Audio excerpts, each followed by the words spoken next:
आज शनिवार का दिन है, जिस दिन अपन इस दरिद्रता से मिलने के लिए पीपल के पेड़ के नीचे आए हैं। हिंदू धर्म में ये दिन पीपल के वृक्ष के लिए पूजनीय होगा। जो भी शनिवार के दिन पीपल के वृक्ष की पूजन करेगा, दूध चढ़ाएगा या मिष्ठान का भोग लगाएगा, लक्ष्मी और नारायण उसके घर में प्रवेश कर जाएगा। लक्ष्मी और नारायण उसके घर में प्रवेश करेगा, इसलिए नियम बनाया। कौन से दिन का? शनिवार। लक्ष्मी जी बोली, नारायण आपने तो एक दिन का वार लिख दिया। शंकर जी ने 7 वार बनाए हैं, रविवार, सोमवार, मंगल, बुध, गुरु, शुक्र और शनि। ये शिव जी ने बनाए। अब एक दिन आपने अपना बना लिया, बाकी के दिन अगर कोई इस पीपल के वृक्ष के नीचे आएगा और यहां तो दरिद्रता बैठी है, तो उसका क्या होगा? भगवान नारायण बोले, सुन दरिद्रता, तेरे से एक विनती है, अगर कोई भी मनुष्य इस पीपल के पेड़ के नीचे अगर 7 दिन में आता है और उसके हाथ में अगर कोई सामग्री होती है तो तू उसके घर में प्रवेश नहीं करेगी।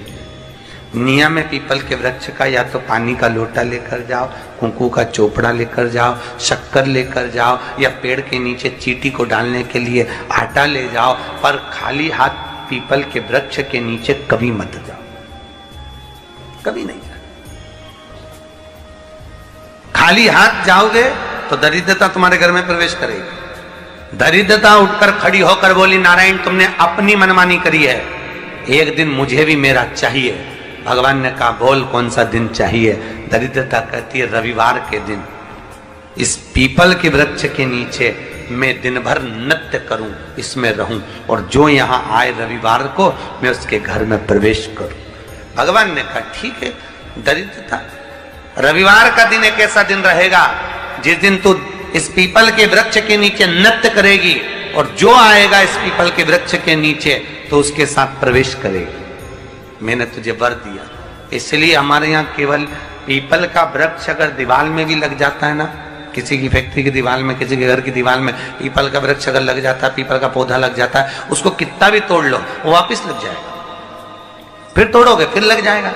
अगर पीपल के पौधे को तोड़ना है तो केवल रविवार का दिन एक नींबू, एक मिर्ची और बमूल का कांटा, ये 3 चीजें रखने के बाद में आधे घंटे बाद रविवार के दिन पीपल के पेड़ को उखाड़ कर फेंक दो। दूसरी बार कभी पीपल दीवार में लगता ही नहीं, कभी नहीं लग सकता। केवल एक रविवार का, केवल एक संडे, इतवार का।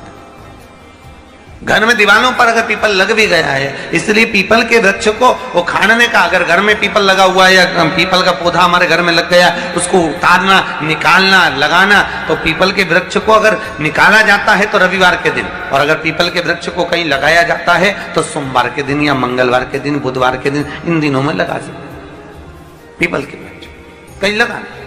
शनिवार का दिन एक ऐसा दिन होता है जिस दिन पीपल के वृक्ष को कहीं जाकर लगाया नहीं जाता, क्योंकि शनिवार के दिन पीपल के वृक्ष के नीचे लक्ष्मी रहती है। हम अपने हाथों से अगर पीपल का वृक्ष किसी दूसरी जगह पर शनिवार को रोपित करते हैं तो हमारे घर की लक्ष्मी अपने घर से छिन्न होकर चली जाती है। इसलिए शनिवार के दिन पीपल लगाया नहीं जाता, किसी के घर जाकर उसको वापस पलटा नहीं जाता। लग गया उसको डाल। प्रभु मेरी धर्म पत्नी को कहाँ रखूं आप बताओ? वो तो जहां यज्ञ होता है, अनुष्ठान होता है, दान होता है, पुण्य होता है, सत्कर्म होता है, वहां जाने को तैयार नहीं। अब करूं क्या? भगवान ने बोला, एक काम करो। दुर्वासा जी बोले, जिसके यहां रात्रि में बर्तन झूठे पड़े रहते हो, उसके घर में इस दरिद्रता को लेकर तुम प्रवेश कर जाना। जिसके यहां रात्रि में बर्तन झूठे पड़े हो वहां लेकर प्रवेश कर जाओ। दूसरी जगह दुर्वासा जी बोले, जो स्त्री घर में दोपहर के समय पर सो रही हो उसके घर में इसको लेकर प्रवेश कर जाइए।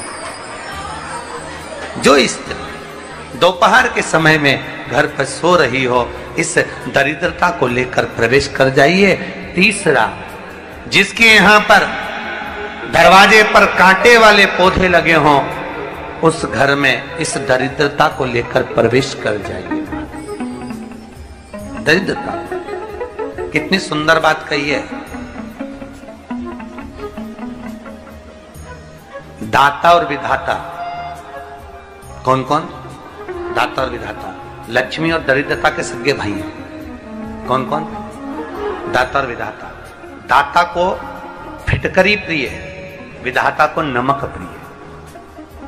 ये दोनों हमेशा लक्ष्मी को और दरिद्रता को दोनों को समझाते थे, दोनों में प्रेम बढ़ाते थे। आज भी हिंदू धर्म की रीति है, यहां तो ठीक है, जिसके यहां पर भी अगर थोड़ी सी भी परेशानी होती है, थोड़ा सा क्लेश होता है, अशांति होती है, लक्ष्मी नहीं टिक रही हो, काम नहीं बन रहे हो, बहुत प्रयास करा जा रहा हो और हमारा कार्य नहीं होता, तो क्या करते हैं? फिटकरी और नमक को पानी में डाल देते हैं और घर में पोछा लगा देते हैं। आप लोगों ने आजकल फेसबुक पे भी पढ़ा होगा, व्हाट्सएप पे भी पढ़ा होगा। तो क्यों लिखा उसमें? उसका कारण ही केवल ये है कि दाता और विधाता की प्रियता उसमें। माता ख्याति के जो 4 बच्चे हुए, इसमें जो 2 लड़के हैं, दाता और विधाता, उसकी प्रियता उसकी पूर्णता उसमें। श्री शिवाय नमस्तुभ्यं। शिव महापुराण कहती है, अगर एक दिन, शिव महापुराण की कथा कहती है, शनिवार के दिन अगर शिव की आराधना करी जाए, शनिवार के दिन अगर शंकर को जल चढ़ाया जाए, तो जिंदगी में व्यक्ति की कभी अकाल मृत्यु नहीं होती।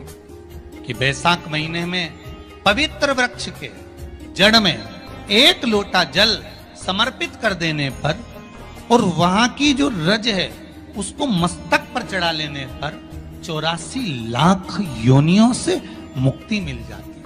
84 लाख योनियों से। आप में से कितनी माताएं या कितने भाई लोग बैठे हैं जो शंकर जी के मंदिर पर जाते हैं और मंदिर पर जब जाते हैं, वापिस जब लौट कर आते हैं, तो मंदिर की चौखट का स्पर्श कर कर अपने मस्तिष्क पर उस रज को लगाते हैं? आप में से कितने लोग हैं बहुत सारे? ठीक है। अब जितने लोगों ने हाथ उठाया और नियम से अगर शंकर मंदिर की दरवाजे की चौखट पर भगवान शंकर को जल चढ़ाने के बाद जब आप लौट कर आ रहे हैं और उनकी चौखट पर आपने हाथ फेर कर अपने मस्तिष्क पर उस रज को लगाया है, वो धीरे धीरे अपने भाग्य की ओर देखते हैं। तारीख लिख लेना कि मैंने इतनी तारीख से मंदिर जाना चालू करा, इतनी तारीख से मैं ये काम कर रहा हूं और इतनी तारीख तक मुझे ये फल की अनुभूति हुई। शनिवार के दिन जो पीपल के वृक्ष में सरसों के तेल का दीप लगाता है, उसको शनि कभी परेशान नहीं करता। एक बात हमेशा ध्यान रखिएगा, मान लो अच्छे काम करते करते उल्टे हो रहे हैं, होते किसी किसी के साथ में, विपरीत परिस्थितियां आ जाती है, अच्छा करने जाओ बुरा हो जाता है, अच्छा कर्म करने जाओ बुरा हो जाता है। तो पीपल के वृक्ष की जो छाल होती है, छाल देखिए, पीपल के वृक्ष में जो छाल लगी होती है, उस छाल को घिसकर चंदन बनाकर भगवान शंकर का स्नान कराकर, अभिषेक कराकर, पूजन कराने के बाद में पिपलेश्वर महादेव का नाम लेकर, कौन से महादेव? पिपलेश्वर महादेव का नाम लेकर वो जो घिसी हुई छाल होती है, उस छाल का तिलक भगवान शंकर को लगा लो और उसी का थोड़ा सा भाग अपने कंठ पर, मस्तक पर लगाना प्रारंभ कर दो।